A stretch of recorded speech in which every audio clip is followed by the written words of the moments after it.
राम राम सभी साथियों को। मैं विवेक मलिक स्वागत करता हूं आप सभी का अपने YouTube चैनल पर। चलिए दोस्तों, अपना सेशन शुरू करते हैं। जैसा कि आप सभी को ज्ञात है, हमारे सुबह के सेशन में मानवाधिकार चल रहे हैं, यानी कि हम यहां पर पढ़ रहे हैं भारत के जो मानवाधिकार अधिनियम 1993 है उसके बारे में हम पढ़ रहे हैं। इससे पहले की हमारी जो क्लास हुई थी उसमें हमने धारा 1, 2 व 3 की थी, यानी और तीसरी धारा जो है आपकी वो हो जाएगी राष्ट्रीय मानवाधिकार आयोग के गठन के बारे में। तो उसके बारे में हमने संपूर्ण जानकारी ले चुके हैं। कौन अध्यक्ष हो सकता है, कौन अध्यक्ष नहीं हो सकता, यह सदस्य कितने होते हैं, कहाँ कहाँ से उनकी नियुक्ति होती है, तो ये सब चर्चा हम धारा नंबर 3 में कर चुके हैं। अब इससे आगे हम जो पढ़ेंगे वो होगा धारा नंबर 4। और अगर बात करें धारा नंबर 4 क्या कहती है, धारा 4 बात करती है अध्यक्ष व सदस्यों की नियुक्ति के बारे में। अध्यक्ष व सदस्य, अध्यक्ष व सदस्य की नियुक्ति। तो पहला प्रश्न तो यही बनता है, इनकी नियुक्ति कौन करेगा। तो इनकी नियुक्ति आप कौन करता है, तो अगर हम बात करें इनकी नियुक्ति राष्ट्रपति द्वारा की जाती है।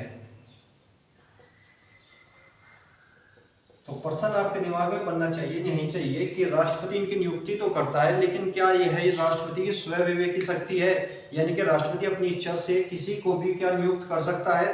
तो आपका आंसर होगा नहीं, ये राष्ट्रपति की स्वयं विवेक की शक्ति नहीं होती, ये बाध्यकारी होती है। और इसकी मतलब इसको सलाह देने के लिए क्या होता है, एक कमेटी का गठन किया जाता है और कमेटी ही तय करती है कौन अध्यक्ष होगा और कौन इसके सदस्य होंगे।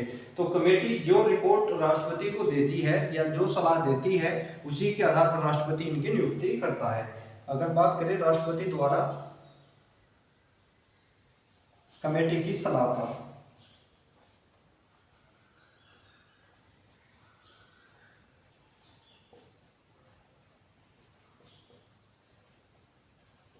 और ये जो कमेटी है, कमेटी में सदस्यों की संख्या कितनी है। अगर बात करें इसके सदस्य, तो इसके सदस्यों की संख्या 6 होती है।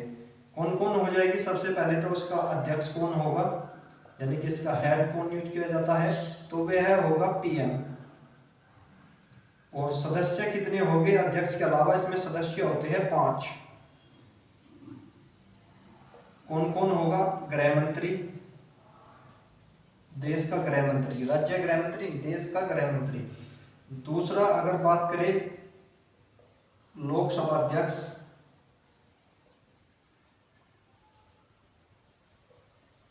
लोकसभा विपक्ष का नेता।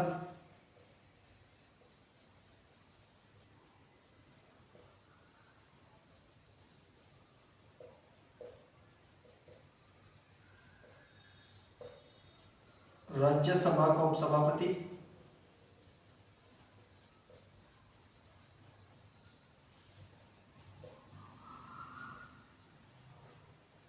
राज्यसभा में विपक्ष का नेता।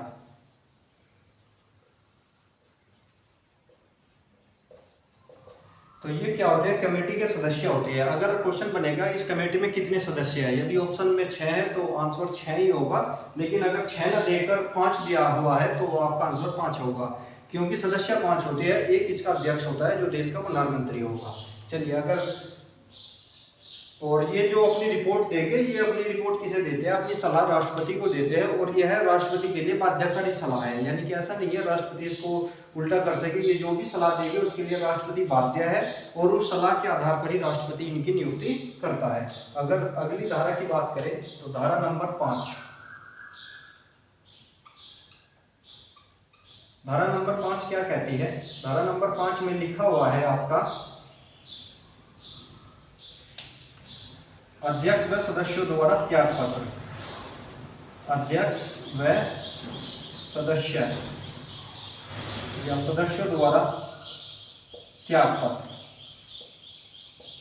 तो ये त्याग पत्र किसे देंगे, अध्यक्ष व सदस्यों द्वारा त्याग पत्र राष्ट्रपति को दिया जाता है।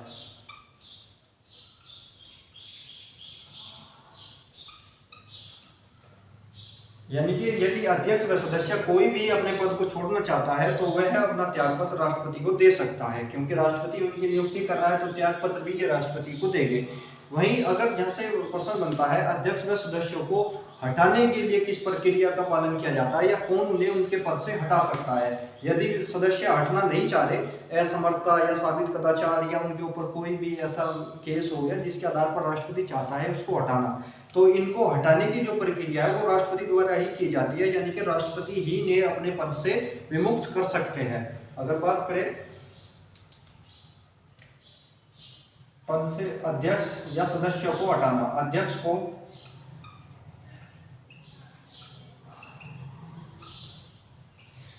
पद से हटाना, तो कौन हटाएगा? राष्ट्रपति द्वारा।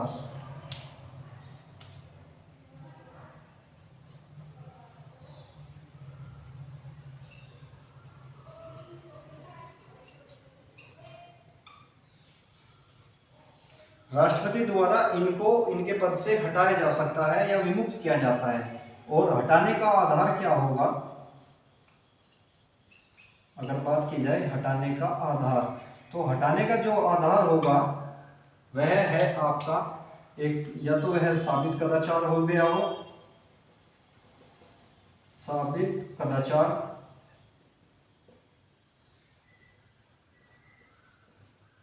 असमर्थता, दिवालिया घोषित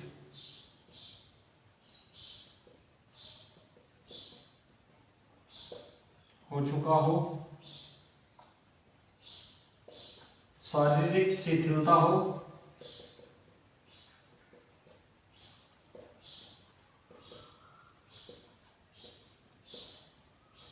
या मानसिक विकृति,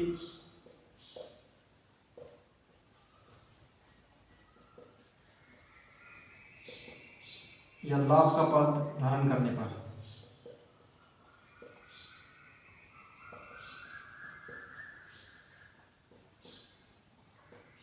या कोई भी असंवैधानिक कार्य करने पर।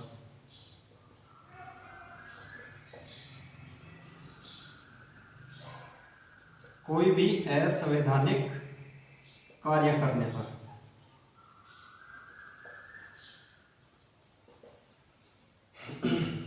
तो हटाने का आधार ये 6 बातें में लिखा गया है। साबित कदाचार, यानी कि उसके खिलाफ कोई भी कदाचार या कृत्य जो संविधान के विरुद्ध है वो साबित हो चुका है, या असमर्थता, या पाया जाता है कि वो पद पर रहने के योग्य नहीं है, तो वो आधार हो सकता है। दूसरा दिवालिया घोषित, यानी कि वह पूर्ण रूप से दिवालिया घोषित कर दिया गया हो, या शारीरिक शिथिलता का मतलब है कि उसके शरीर से वह योग्य नहीं रह गया है उस पद पर रहने के लिए, या मानसिक विकृति यानी कि पागलपन हो गया हो, पागलपन घोषित हो गया हो, तो वह भी होता है। लाभ का पद होता है सवेतन कोई अन्य पद धारण करना, यानी कि अध्यक्ष पद पर रहते हुए दूसरा कोई सवेतन वह पद धारण कर लेता है तो भी हटाया जाएगा। और कोई भी असंवैधानिक कार्य है जिसका वर्णन नहीं किया गया है यहाँ पर, लेकिन कोई भी संवैधानिक संविधान के विरुद्ध उसका कार्य पाया जाता है तो उसको हटाने का आधार मिल जाता है आपका राष्ट्रपति को। चलिए, तो हटाने के आधार क्या है? अपने मन से बना सकता है राष्ट्रपति? यहाँ पर नहीं, राष्ट्रपति अपने मन से नहीं बना सकता। तो क्या होता है, जब उस पर इन बातों का आरोप लगेगा तो इसकी जांच कौन करेगा? तो ये हो जाएगा सुप्रीम कोर्ट। सुप्रीम कोर्ट की जांच पर राष्ट्रपति अध्यक्ष को उसके पद से हटा सकता है।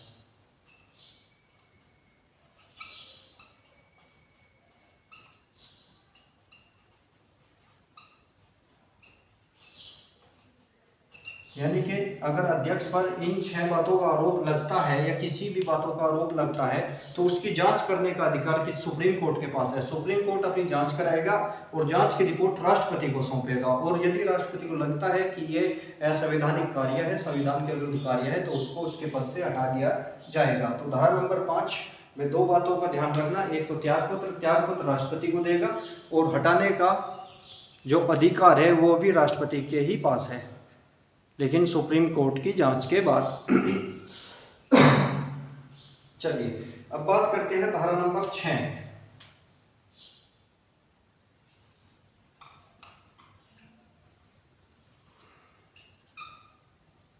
धारा नंबर 6 अध्यक्ष व सदस्यों का कार्यकाल दिया गया है।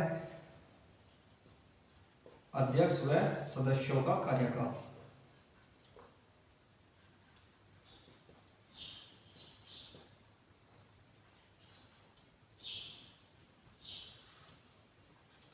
3 वर्ष या 70 वर्ष की आयु पूरी होने पर।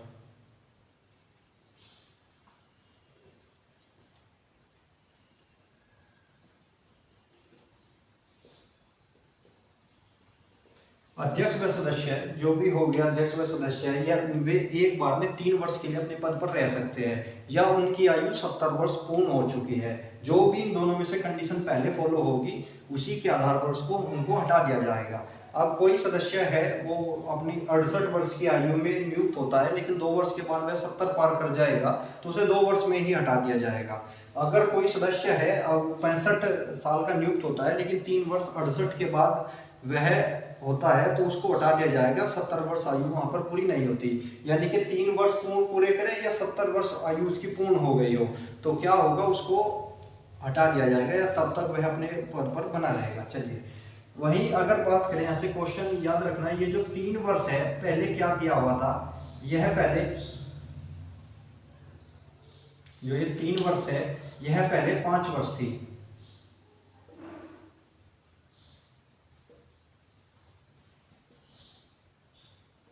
जिसको 2019 के संशोधन में घटाया गया।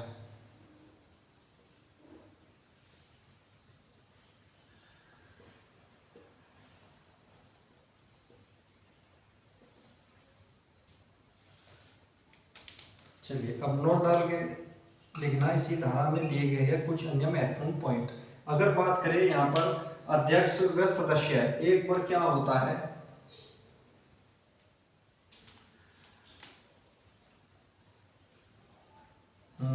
हाँ, अध्यक्ष व सदस्य यदि वह एक बार अपने पद से हट जाते हैं तो क्या वह पुनः नियुक्ति के पात्र होंगे? तो यह आपका आंसर होगा हाँ, अध्यक्ष व सदस्य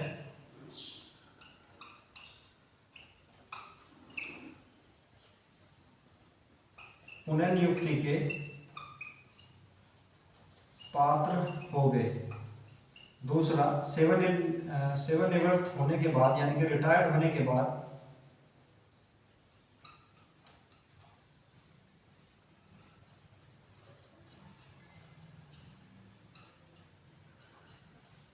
केंद्र या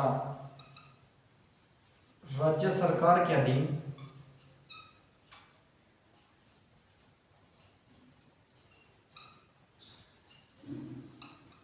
कोई भी पद धारण नहीं करेंगे।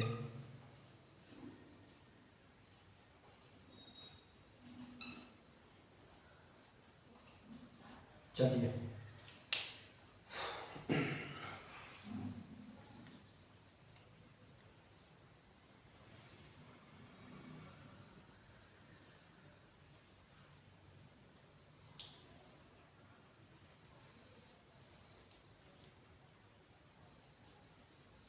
तो धारा 6 में क्या किया गया, अध्यक्ष व सदस्य पुनः नियुक्ति हो सकती है, यानी कि अध्यक्ष व सदस्य क्या हो गए, अध्यक्ष व सदस्य पुनः नियुक्ति के पात्र हो गए। यानी कि एक बार हटने के बाद दोबारा चाहे कितनी बार अपने पद पर आ सकते हैं, लेकिन उसके लिए कंडीशन यही रहेगी कि 3 वर्ष या 70 वर्ष की आयु वे पूरी ना की हो। यानी कि पुनः नियुक्ति अगर देखी जाएगी, वह देखी जाएगी कि क्या यह 70 वर्ष की आयु पूर्ण है या नहीं है। 70 वर्ष की आयु आप सीमा रेखा मान सकते हैं। वहीं अगर सेवानिवृत्ति की बात करें, यानी कि रिटायर्ड होने के बाद अगर कोई व्यक्ति 70 वर्ष की आयु पूर्ण कर गया है और उसको पुनः नियुक्त मतलब 70 वर्ष में तो पूर्ण नियुक्त होता ही नहीं, 3 वर्ष के बाद एक बार रिटायर्ड हो गया और ये मानकर चलिए कि वो लगभग 65 वर्ष की आयु में रिटायर्ड हो गया और उसको पुनः नियुक्ति नहीं दी गई, तो क्या वह कोई अन्य सेवा में जा सकता है? तो आपका आंसर होगा नहीं। कोई भी राज्य या केंद्र के अधीन सरकारी पदों पर वह नहीं जा सकता। सरकारी पद ही मानना मतलब करता वो कोई भी नहीं, अध्यक्ष पद से रिटायर्ड होने के बाद, लेकिन फिर भी सरकार के अधीन कोई भी वो सेवा ग्रहण नहीं करेगा। चलिए, तो ये हो जाएगी आपकी धारा नंबर 6। अब 7 की बात करते हैं। धारा नंबर 7, पद के खाली होने पर। धारा नंबर 7 जोड़कर देखना होगा आपको धारा नंबर 5 से। अगर राष्ट्रपति क्या हो जाएगा, राष्ट्रपति उनको पद से हटा देता है, यानी कि त्याग पत्र किसी दे दिया, तो त्याग पत्र के आधार पर उसका पद का खाली हो जाएगा। तो खाली पद को भरने के लिए राष्ट्रपति स्वतंत्र है, यानी कि राष्ट्रपति अपनी इच्छा से सदस्यों में से किसी को भी अध्यक्ष बना सकता है। दूसरा, यदि अध्यक्ष जो है बीमार है या छुट्टी पर चला गया है, बीमार होने के कारण या किसी अन्य कारण से छुट्टी पर है, तो यह भी राष्ट्रपति की स्वविवेकी शक्ति है कि वह अध्यक्ष व सदस्यों में से कार्यवाहक अध्यक्ष की नियुक्ति करेगा। ये बातें कहती है आपकी धारा नंबर 7। चलिए इसको लिख लीजिए।